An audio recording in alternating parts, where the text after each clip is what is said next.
All of them are soluble, which means that they aren't going to come out as solution. They're going to stay in solution. They're going to stay separate from each other. So group 1 ammonium salts are all soluble, which means metathesis, no reaction, NR. So for ammonium, I think NR, basically, as far as precipitation goes. I'll talk about other ions later, but those can be, this is why we have the other category for acid base. No precipitations. How about nitrates? Nitrates are also all soluble. All nitrates, chlorates, and acetates are soluble, so this is also NR, right? But when I talk about favorable ion combinations, there's some overlap in this because the next category is acid base. And a lot of acids and a lot of bases are actually ions. So for example, ammonium, even though it's an ion, is actually ammonium is an acid. Is it a strong acid? No, it's kind of a weak acid. It's a weak acid. All right, and so when we're thinking about acid-base reactions, there's a tug-of-war for hydrogen. The tug-of-war for hydrogen, so let's take a look at what will ammonium react with. If there's a tug-of-war for hydrogen, so this ammonia has an extra hydrogen ion, so it's NH4+. Let's remove that, and then we have NH3 versus NH3. NH3 versus NH3 for the hydrogen ion will result in a tie. And so what we need is, if something's going to take this hydrogen ion, it's got to be stronger than ammonia. What is stronger than ammonia? Is cyanide or monohydrogen phosphate? Well, we need some reference points. It's like if you move to a new city and there's no reference points. Let's say it's totally flat. You don't know any of the buildings. You don't know which way you're going, I'll tell you, when I first came here, I thought I was going towards the ocean. I was driving on Carson. I thought I was going towards the ocean. I was driving inland. I had no idea because I didn't know better. And so I was driving for like 30, 40 minutes. I should have checked. I should have checked my phone. Anyway, so this is ammonia. Well, what's stronger than ammonia? Well, I know the strongest. What is the strongest? Methide. So can methide take that hydrogen away? No problem. Methide can take that hydrogen away. How about hydride? Hydride can pluck that hydrogen easily. Oxide? Easy. Amide? Easy. Sulfide? Yes. Hydroxide? Yes. Phosphate? Yes. What's that? Carbonate? Yes. Cyanide? Yes. Although it's not getting so easy. Down here it's easy. Cyanide's getting close because they're becoming more and more equally matched. But still, cyanide should win. It's not going to completely dominate. It should win. Ammonia? No. Tie. Monohydrogen phosphate? No. Too weak. Hydrogen sulfide ion? Too weak. Bicarbonate? Too weak. All these are too weak to win the tug-of-war for the hydrogen. And so, what does ammonium like to react with? Ammonium likes to react with cyanide, carbonate, phosphate, hydroxide, sulfide, amide, oxide, hydride, methide. That's what ammonium will. And anything in that category of bases. And so this will react with a lot of bases. Now, a lot of these bases are ions. In fact, most of these. So these are all favorable ion combinations as well. So, there's some overlap. Ammonium ions like these ions, but rather than coming together, one of these takes the hydrogen from the other. And so if methide comes along, it's going to take that hydrogen and form methane and leave this as ammonia. And so reacts with, this is the way I write it, reacts with any base stronger than what?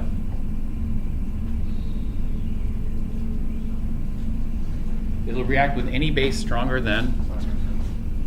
Well, it will react with cyanide, so we could say any base, we could say we'll react with any base equal to cyanide or greater, but there could be, because this is not a comprehensive list, there could be another base that's stuck in here. It's not shown.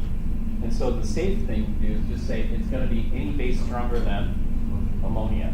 And then we're safe, because if that list is not comprehensive, then we know. And so this should react with any base stronger than ammonia. When we have our test, is this list provided, or is this something we have to memorized? No, you're provided. You're provided with this list. We just got to learn how to use the list, that's all. That's what we're doing right now. We're learning how to use the list. We're trying to become more specific, not just reacts with bases, but what bases does it react with, And so just each little steps.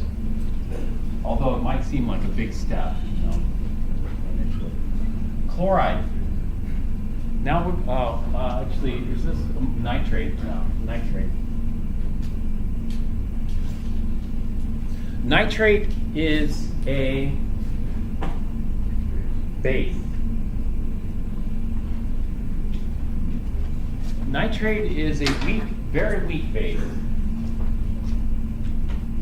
In fact, the two things we could do here. Nitrate is too weak to be considered a base. That's one. Or nitrate will react with any acid stronger than.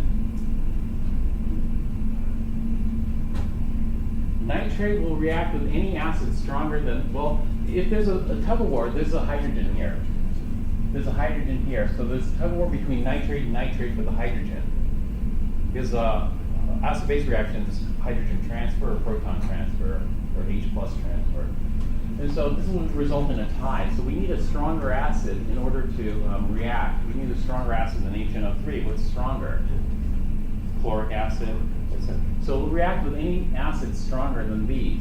But it turns out this is quite a bit more complex. And this is something I'm going to skip over in Chem 4. I'm not going to talk about it. In Chem 1A, you'll learn about the leveling effect of strong acids. It turns out that all these strong acids are equal strength in water. That's called the leveling effect. Leveling effect of strong acids and bases, I'm going to skip right now. So what I'd rather have you memorize is chloride. Is chloride a very effective base? No, not at all. Chloride is considered neutral. So all these are in the same category as well as nitrate. And so nitrate is too weak to be considered basic.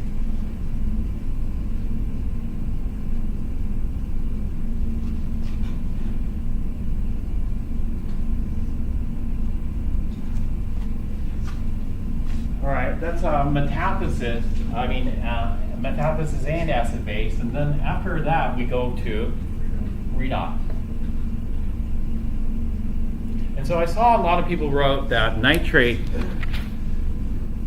is a strong oxidizer. Where did you get that information from? Did you get that information from the chart here, or did you get that information from the book, or from online?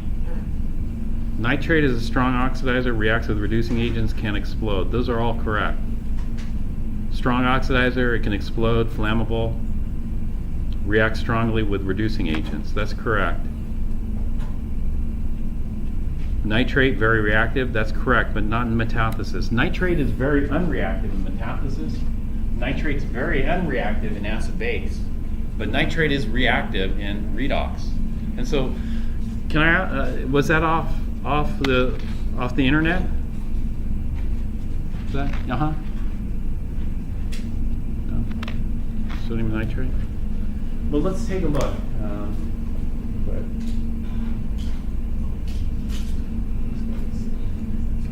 NaNO3.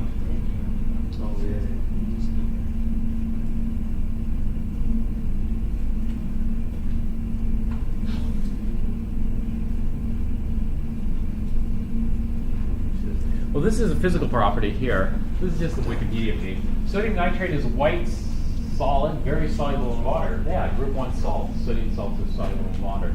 That's a physical property. It is readily available source of the nitrate anion. Yeah, it consists of sodium ions and nitrate, which is useful in several reactions carried out on industrial scales for the production of fertilizers, pyrotechnics, smoke bombs, glass, pottery and animals, food preservatives, solid rocket propellant. It's been mined extensively for these purposes. So there's natural nitrates that occur. it's a lattice type structure. You can see over here. It's a salt.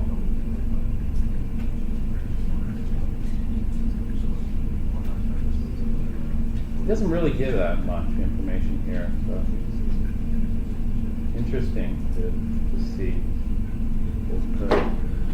But as far as redox goes, sodium ions are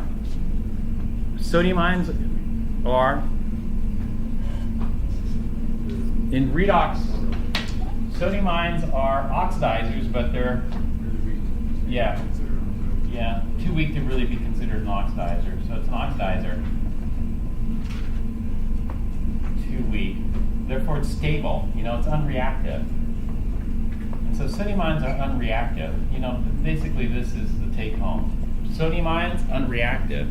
This is why when we consume them, we don't worry about taking antioxidants or anything like that.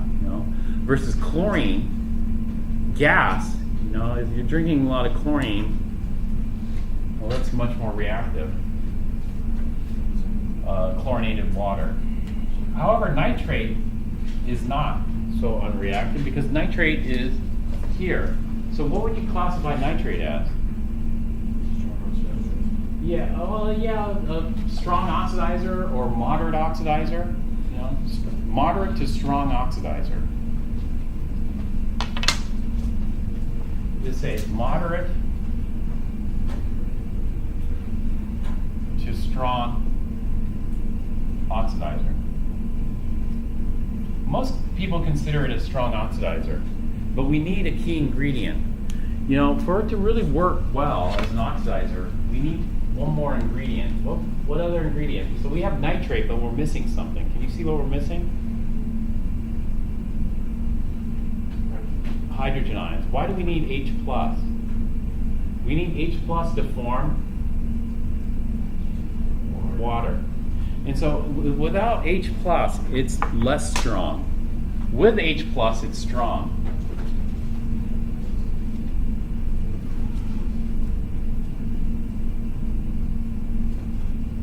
Needs H+.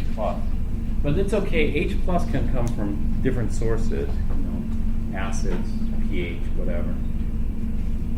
And so it's a moderate to strong. Well, so what does nitrate react with? And so the way I consider this, to look at reactivity, is nitrate versus NO. There's a tug of war for electrons. And so will nitrate take the electrons from NO? Go backwards here. NO loses 3 electrons. Nitrate, nitrogen +5, NO is +2. So we have nitrogen +2 and nitrogen +5. And so what happens here, it's not as easy as over there, but when we have nitrate versus NO, it's a tie. So we need something stronger than NO to react with nitrate. What's stronger than NO? Silver metal. Iron 2. Iron 2 can lose 1 more electron. Hydrogen peroxide, iodide, copper. So nitrate, if we have some H+, can oxidize all these species here. Okay, is nitrate strong enough to oxidize bromide? No. Iodine? No. Water? No. Manganese 2? No. Nitrate's not powerful enough to oxidize any of these species. And so what we can say is that nitrate will, with H+, will oxidize all species that are stronger reducing agents than NO. Does that make sense? That's it. All right, that's nitrate, but what about, this is sodium.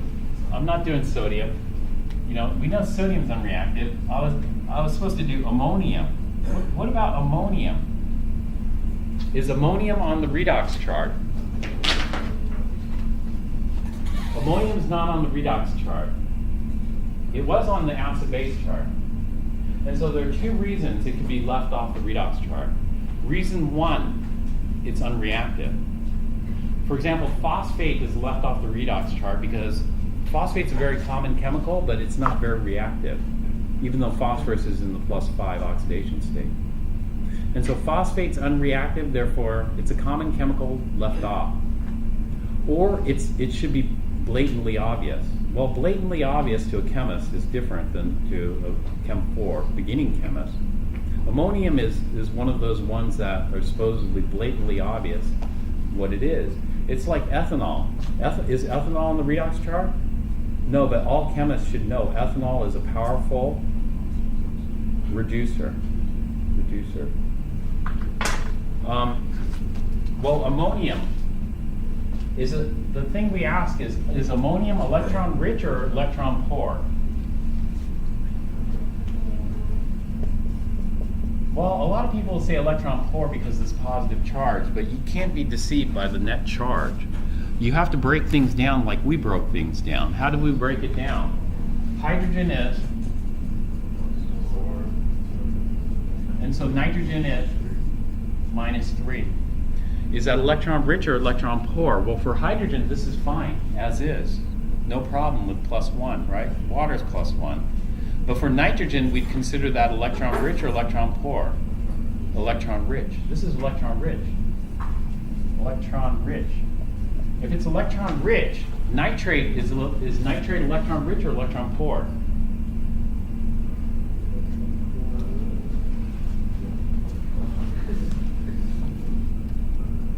Nitrate is electron rich or electron poor? Let me check the time.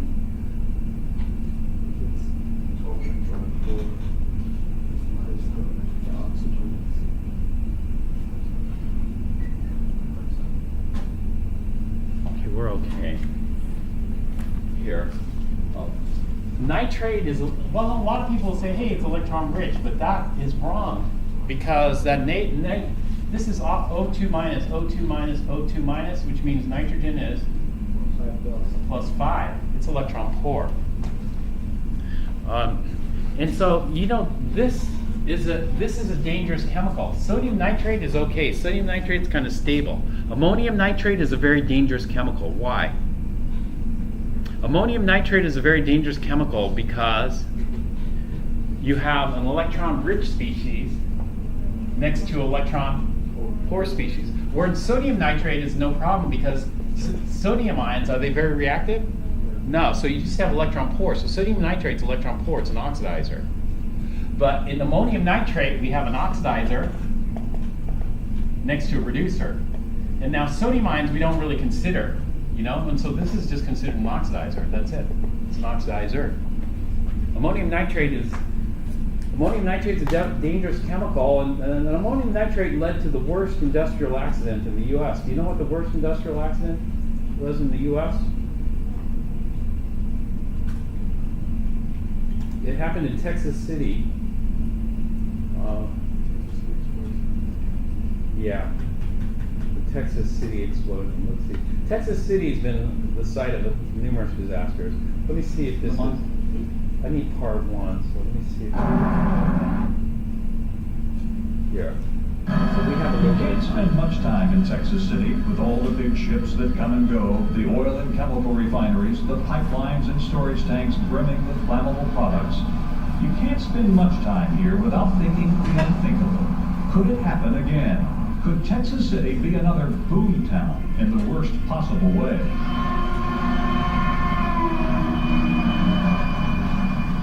Years ago, Texas City burned its way into the nation's conscience. The worst industrial accident in American history made Texas City synonymous with disaster. The day it happened, Will Lane was very near the epicenter. It was very strange. I'm really glad to be alive. Lane was a young chemist at the Monsanto chemical plant. He remembers seeing the bright orange smoke from a burning ship. Firefighters were busy pouring water on the French freighter Grand Camp at the city docks across from the Monsanto plant. Look at it, it's real pretty to watch. And there were townspeople by the hundreds that lined the part of our parking lot that was nearest to the ship. They came down to watch a fire. Texas City had a new fire truck, and this was its first day out. 27 firemen were on the docks trying to put out the fire. The burning ship was so hot, the water around it was boiling. But as a chemist, there was something about that orange-colored smoke that worried Will Lane. We could see bits and pieces of paper bagging going up in the air in the wave. And my boss thought, and I thought too, that we were witnessing a nitrate fire. But someone had said, it's a grain ship. The grain is on fire. So believing it was only a matter of time before the fire was out, Will Lane went back to work at the Monsanto lab. But the fire was growing hotter, and the orange smoke was attracting an even larger crowd along the docks. It was a very, very strong sulfur in the air, sulfur fumes. Herb Metzger watched the fire while talking to a group of high school kids. This smoke was just a beautiful orange. Mary Hunter, a Monsanto secretary, was watching from her office window. And across town, Mrs. Knappenberger, a housewife with a home camera, came here to the Texas City dike to get a closer look at the burning ship. She didn't know it then, but she was about to record America's greatest man-made disaster.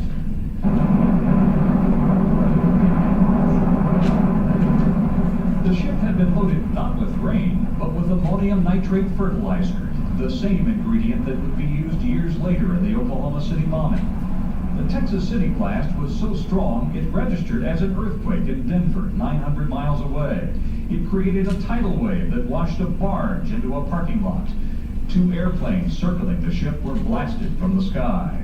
Flying debris punctured chemical storage tanks, creating an even larger inferno. We have another truck up here off of the road. It had about 10 or 15 men, and they were all crushed. The explosion killed at least 581 people, including school children who had come to watch the fire. But the danger was far from over. Tomorrow, we'll hear the stories of survival and courage from the people who were there 50 years ago. Charles Hadlock, 11 News, Texas City.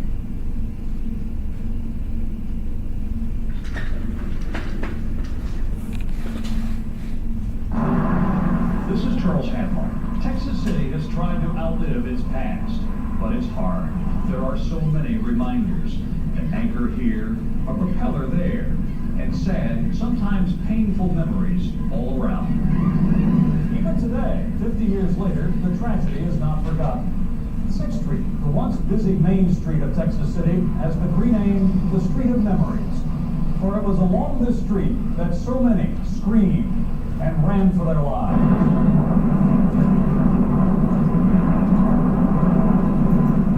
The explosion of the French freighter Grand Camp left an entire town dazed and confused.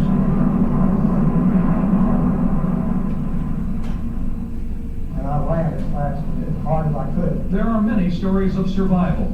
Dr. Will Lane was in the Monsanto lab. He had been watching with suspicion the bright orange smoke of the burning ship docked next to the plant when it suddenly exploded. And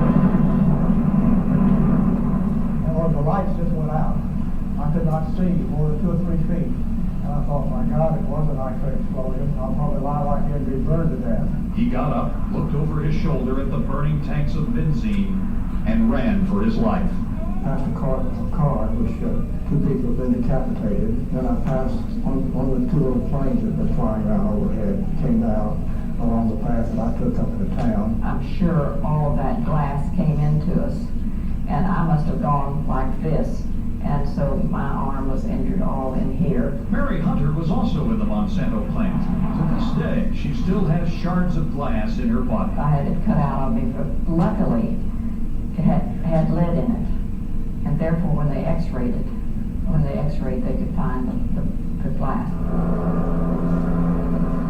Before the explosion, hundreds of people were on the docks, including Herb Metzger. I had turned to walk away. I had my back to the explosion, but the force hit me in the back, and it sort of just, I don't know, I would say it picked me up, but it moved me forward 20 or 30 feet. Suddenly, pieces of the ship were falling all around him. He crawled under a car. A couple of pieces hit the car. I could feel it, and it jarred, but nothing hit me. Here comes another explosion. But pieces of metal did hit the High Flyer, a second ship loaded with ammonium nitrate. Efforts to tow the burning ship out to sea failed, and 14 hours later, it exploded. You guys, is it correct, on I get the times mixed up, but on Mondays we go through 35, right? And so I've been cutting out early every Monday, thinking we only went to 20. It's actually 35. And so if you gotta go, it's okay, but try to go out quietly. But I'm gonna try to stick to the correct time when we finish. So 35 is the correct time.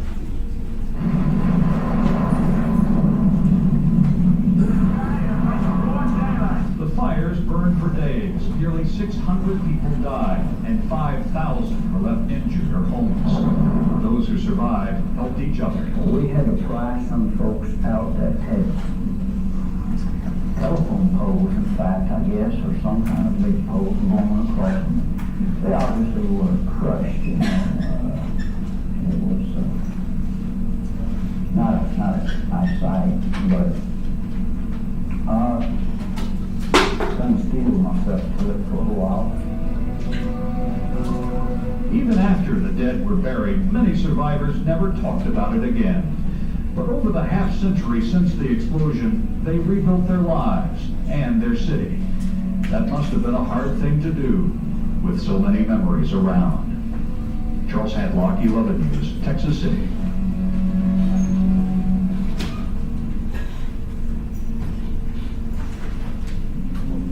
On the morning of April 16, 1947, the census left first two ships at Pier B and S.